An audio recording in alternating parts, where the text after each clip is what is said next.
Alan Wake 2, the highly anticipated follow-up to 2010's cult classic Alan Wake. Is Mr. Wake the second coming of a third-person survival horror wave that we haven't seen the likes of since Dead Space? Or is it a boring, overhyped walking sim with some cheap scares? But most importantly, is it worth it? Is it worth the pee-pee and poo-poo filled pants you may receive from fighting all these scary ghosts? What the fuck? Hey y'all, it's your boy Troy here, and today let's talk about Alan Wake 2. Now, I'm a huge fan of this genre. Survival horror games are some of my guilty pleasures. Dead Space 1 and 2 are some of my favorite games of all time, and Dead Space 1 remake from earlier this year was just, oh, chef's kiss, baby. Also with the superb Resident Evil 4 remake and the flop that Callisto Protocol was in late 2022, I've been itching for something original and good to really get me back into that genre. So does Alan Wake 2 deliver? For the most part, but I do have some critical issues with it. For me, Alan Wake 2 is a game of some real awesome highs and then some real disappointing lows. It's almost fitting for a game that themes so heavily around dichotomy and the contrast between light and dark. And, we'll get into all that. Just warning you, this thing might get pretty artsy here. And of course, we're gonna ask, is the game worth it? Is it worth spending my time and money? Because nowadays, time really is money, and damn, groceries be costing like 60 bucks for a few days. So, is it video games or food? And if you like this video, don't forget to like and subscribe. Check out some of my other reviews. I just love talking about video games here. All right, let's dive on in. I'm trapped here in this nightmare. I write to escape. Every word is a step forward.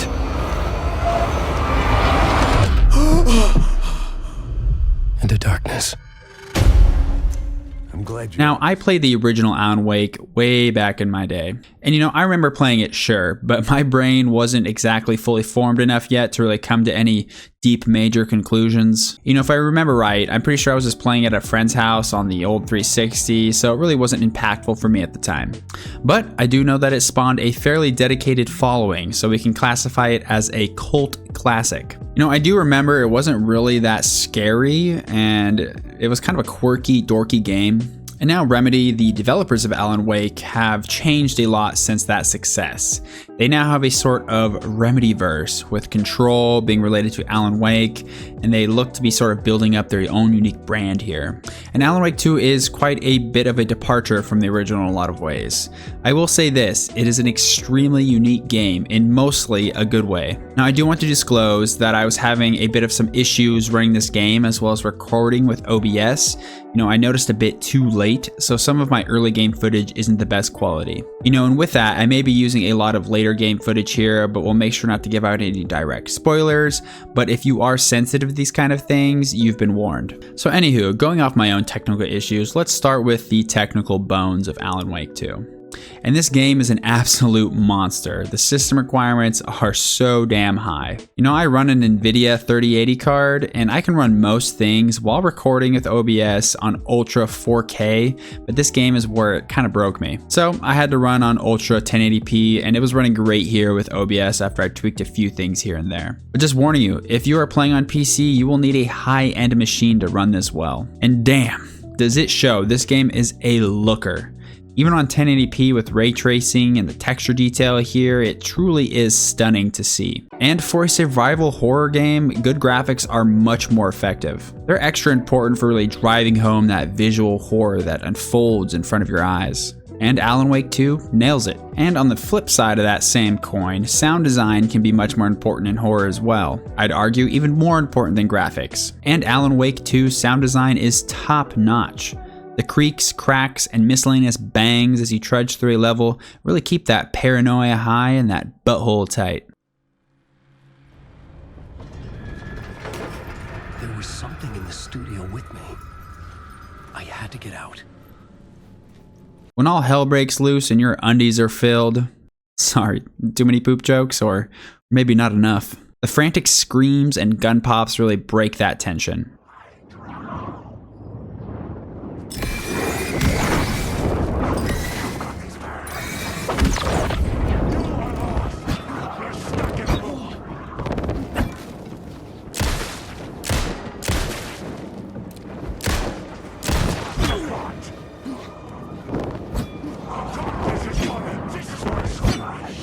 Cutscenes are well voice acted, and there's a lot of live action that's kind of incorporated into cutscenes, but also as you play the game. And the acting and the performances here are really good. There's nothing quite like this in any video game I've seen.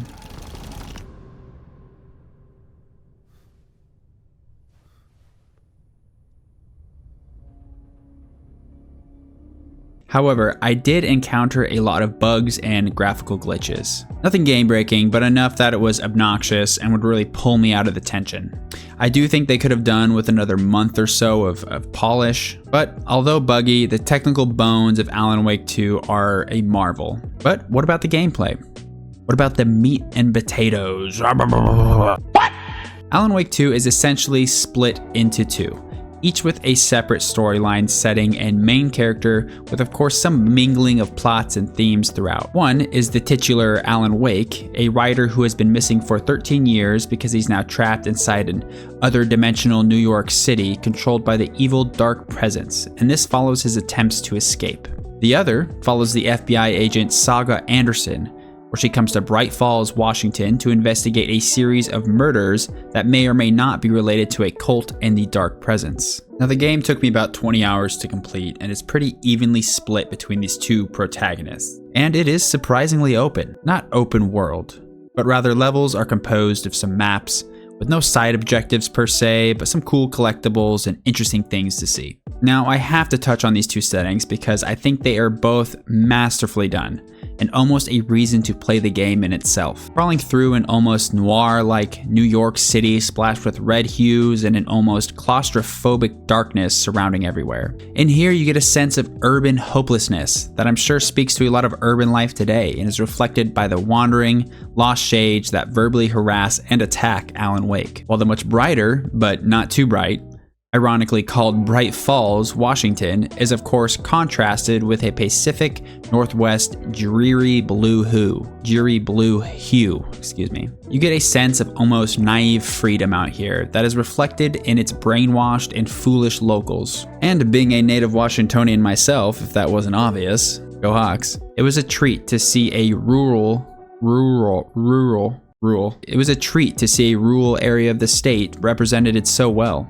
Although fictional, Bright Falls is not a real town in Washington. It looks like any small town you might come across on the coast. You can already see how deep this game can go, and the amazing contrast between these two settings is just the tip of the iceberg. However, the gameplay between the two characters does have its quirks, but feels a bit one-sided. Alan Wake just has more interesting and engaging abilities, while Saga Anderson can come across a bit boring. For example, as Alan Wake, you can literally change reality around him by either writing it into existence using his storyboard, or using his trusty lamp that can capture and disperse a powerful light to help dispel the darkness. And as Saga Anderson, you can get better at shooting guys. Sure, you can use her mind place to go to your case board to deduce clues and leads, and she's essentially really good at profiling and reading people.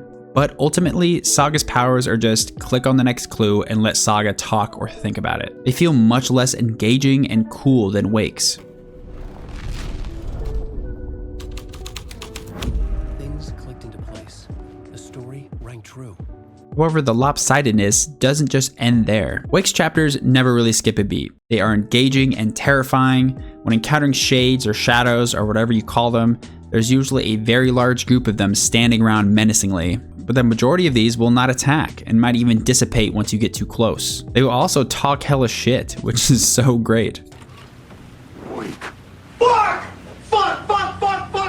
When one does attack, there is internal chaos as you try to single out only your foe. And so this leads to a constant sense of paranoia and dread that closely reflects Alan Wake's as he attempts to escape this hell. Now, Saga's levels, on the other hand, they are mostly good, but there are a few points that are so slow and rely much too heavily on tacky jump scares. Let me go ahead and walk you through just the general motions of one of the worst segments in particular. And I'm gonna kind of move things around here or show different points of the game as to not spoil anything, but the point still rings true.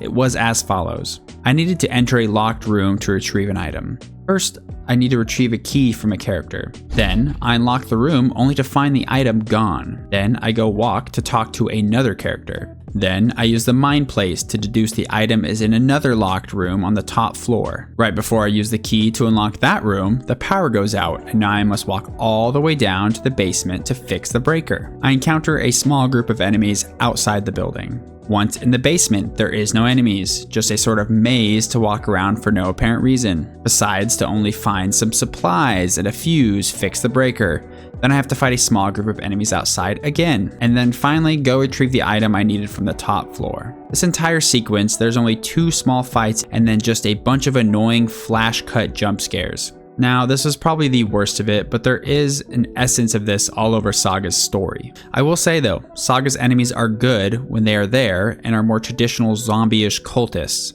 and this serves as a good break from Wake's shadows. And Saga also has some alright boss fights. Some of them are kind of not very good, some are decent, while Wake doesn't really have any true boss fights, which is kind of a bummer. I will say the combat overall is satisfying and weighty. You have a limited but fair options of guns and tools at your disposal, which is well managed through a gridded inventory system a la Resident Evil 4. And the dodge you can do to miss enemy attacks is very satisfying to pull off and can make you feel like a real badass in the more action-packed moments. Which action-packed is pretty few and far between. This is a slow game, particularly in the beginning. This game really won't be for everyone, especially not for anyone whose brains might be a little too damaged from TikTok or Call of Duty Twitch gameplay. Not trying to bag Call of Duty or TikTok, you know, but hey, I'm just saying this is not going to be your cup of tea if that's your cup of tea. This game's emphasis is more on the plot, setting, and tense horror rather than combat. And I'm sure you're asking, Troy, just how is the plot?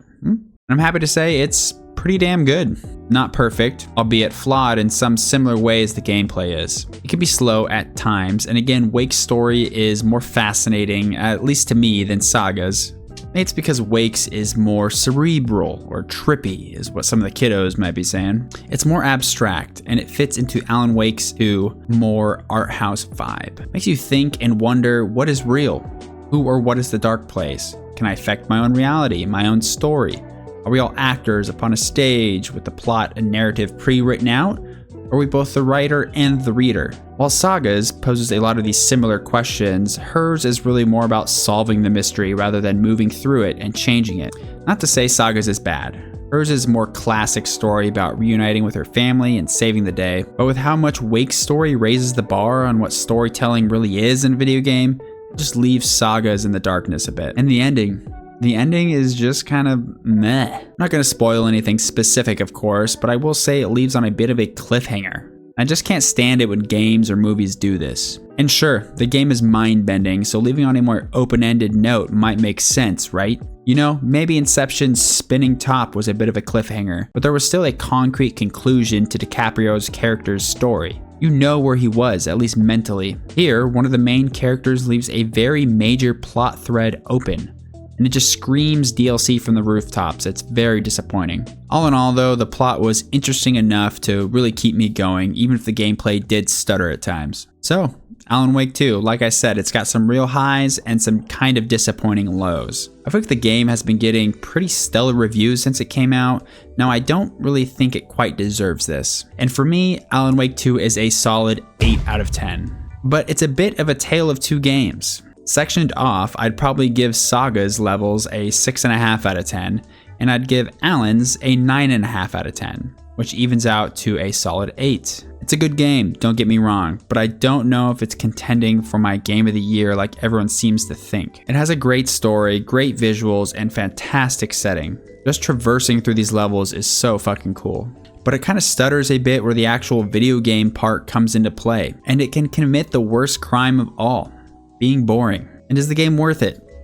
I didn't mention this, but on PC it's only $50, so that's a pretty good deal. But I have to say, only if you're really into kind of trippy, cerebral stories and horror games. For a full $60, you definitely got to make sure this game is kind of your thing. Alan Wake 2 is very much an acquired taste. If anyone is familiar with A24 films, this game kind of toes the line between mainstream and artsy like A24. So if you're into that, you'd probably be into Alan Wake 2. But thank you so much for watching my video. Please like, comment, and subscribe. I love engaging with you guys in the comments, so keep them coming. I hope you all have a wonderful day, and see you later.